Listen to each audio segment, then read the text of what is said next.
The Dawning is back for the umpteenth time in Destiny 2, and we could sit here talking about cookie baking, but let's be honest. The only active thing D2 players care about right now are getting their god rolls and GTFOing. What? Well, that's actually not true. I really want to get that holiday dragon armor. That's what I care about the most. But yeah, after that, I mean, god rolls. And other than one weapon, which I'm just not really excited about, spoiler, it is the glaive, we actually have decent options on the table this year. So let's go through every Dawning weapon coming this year, the rolls you want on them, and why. The weapon I'm most interested in getting a god roll will be the very last weapon shown in today's video. Starting with the newest Dawning weapon, Mistral Lift, a 3-round burst linear fusion rifle. And make no mistake, just because it's up first doesn't mean I don't care about or don't want it. I'm actually really looking forward to getting a god roll, which is hands down Envious Arsenal in column 3 and Bait and Switch in column 4, by the way. I'll say that if you don't want to farm too long and get a Mistral with Clown cartridge in column 3, that would be a pretty good fallback option too, although the perfectionist in me would really want to keep going until I got Envious instead. Bonus points if you also get one to drop with Enhanced Battery in column 2 for a slightly larger mag. Small reminder, but remember that if you're using Mistral for DPS to use the Viced Stinger origin trait, not the Dawning Surprise origin trait. If and when Viced procs during DPS phase, you'll have that smug little moment where you get to say, heh, nice, to yourself,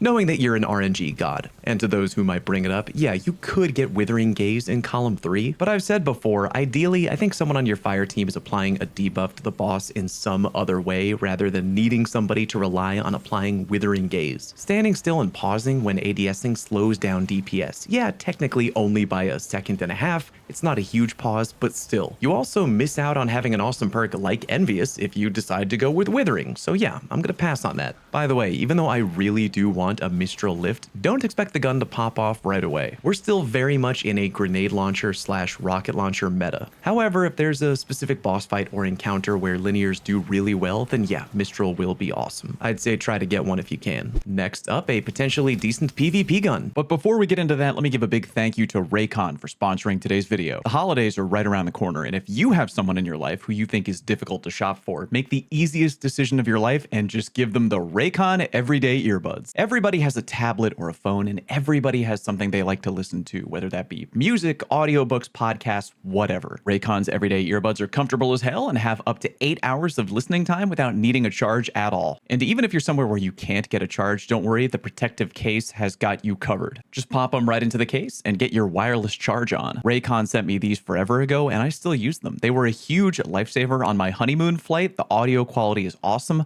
I really love these to death. And if you don't want to take my word for it, put them to the test yourself. Raycon offers a 30-day happiness guarantee for easy return. You literally have nothing to lose. Try them out when you're traveling, at the gym, at home, anywhere. Go to buyraycon.com/fallout today and get up to 25% off site-wide. Again, get up to 25% off everything on Raycon's website when you go to buyraycon.com/fallout. Again, that is a huge discount. Take advantage of that today. Thank you, Raycon. All right, we back. Moving right along, we have Stay Frosty back for the 3rd time and with some interesting roles for PvP and PvE. Starting with PvP. This year, Bungie decided to finally remove Offhand Strike from the Stay Frosty, which, personal note, thank Christ. I'm just gonna put it out there. If you come into my stream and see me actively running around in PvP hip firing my pulse rifle by choice, that means I'm either doing a challenge on stream or I'm celebrating a certain holiday in April a little bit early, if you know what I'm saying. In exchange for Offhand, Bungie has given Frosty Lone Wolf, which I appreciate way more. Faster ADS speed, additional AE, and better aim assist all for free, and the buff is stronger if you have no allies within 15 meters of you. That is really extra nice if you enjoy 3v3, by the way. There's a few other perks in column 3 I wouldn't mind for PvP, like moving target, killing wind, tunnel vision, or even encore. But yeah, I want Lone Wolf. In column 4, you got Headseeker, Kill Clip, and Desperate Measures. I'm gonna be honest, I wish Desperate Measures were a little stronger on the Frosty.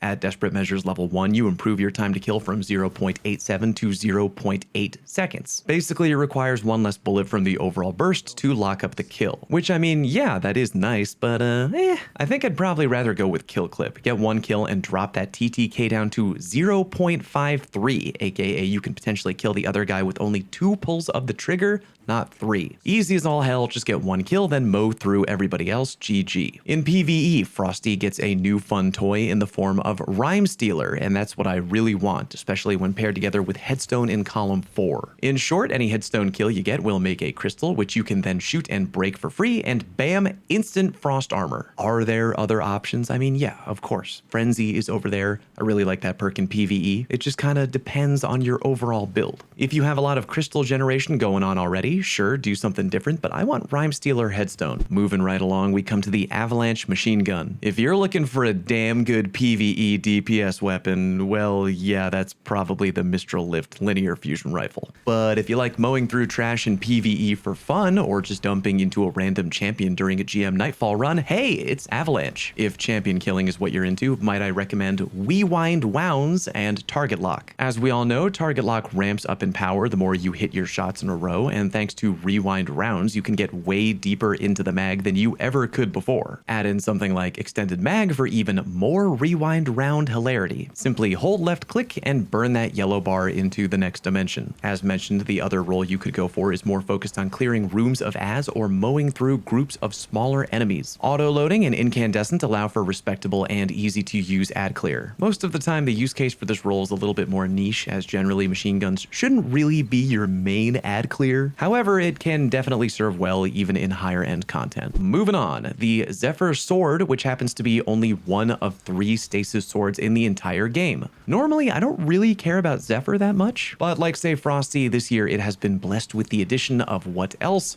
Rhyme Stealer. Paired together with Cold Steel in column 4, well, yeah, now you have my attention. Freeze your enemy in 3 light sword swings, then get free frost armor when they shatter thanks to Rhyme Stealer. On paper, that seems incredibly useful and is definitely the role I'm most interested in right now. Of course, if you're looking for just a straight up damage dealing DPS blade, Zephyr does come with the classic Relentless Strikes Whirlwind Blade combo, which you could also go for. Bonus points because Zephyr is an adaptive sword frame, which is generally pretty easy to use in sword DPS phases. All right, before we get to the weapon I'm most interested in getting a god roll for, why don't we quickly touch on the one I don't really have any interest in, and that is the Zlbedo Wing. Look, I'm not trying to be a hater, I'm just not really a glaive guy. They're not really my thing. That being said, I will admit that Zlbedo has some unique options this time around. It's now officially the second glaive ever to get access to Volt Shot, and the first glaive to have access to Air Trigger, which, yeah, oddly interesting combo, I admit. Zlbedo is also the only glaive in the game capable of rolling both Grave Robber and Volt Shot. But before you flip out and envision a world where you're just swinging through trash, repeatedly activating Grave Robber and Volt Shot in tandem, remember that Grave Robber reloads from reserves, meaning that in theory, it should not proc reload activated perks like Volt Shot,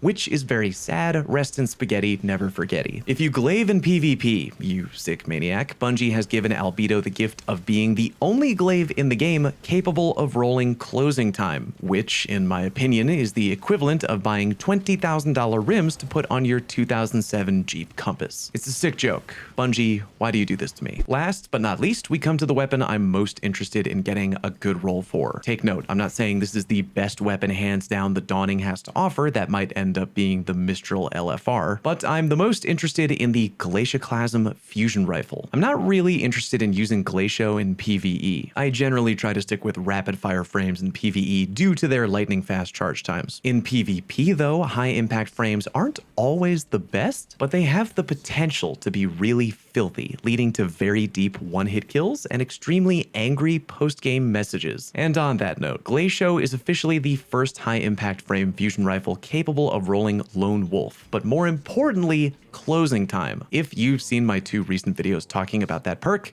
yeah, closing time is a really, really good perk, especially in PvP, where you spawn in with just 1 round in the mag. To say I'm curious about using a high impact frame fusion rifle with closing time is a bit of an understatement. Granted, high impacts can wind up being kind of a bust most of the time due to their annoyingly high charge time compared to other frames, but if you're really good at pre-charging and reading your opponent's right, you can pull off some really dumb plays. Now, the real $1 million question though is, do you go with Lone Wolf or Under Pressure in column 3. Under Pressure is the classic tried and true fusion rifle PvP perk, which bumps up your accuracy and stability for free. Icing on the cake, it gets better the lower you get in the mag, which makes it a literal perfect pairing for closing time in column 4, which works the exact same way. However, if you didn't know, out of every high impact frame fusion rifle in the game, Glacioclasm has the lowest aim assist stat, meaning it could also benefit heavily from Lone Wolf. It's a really tough call. My gut is telling me Under Pressure, but if you're a controller player, I'd really say to try out Closing Time and Lone Wolf. That being said, it would be extremely hard to go wrong with either choice. If I find out any ridiculously easy dawning loot farms, I'll be sure to let you know, so ring the notification bell if you haven't already, and good luck with your god roll hunting. Be sure to tag me with your best weapon rolls on Twitter or Blue Sky. I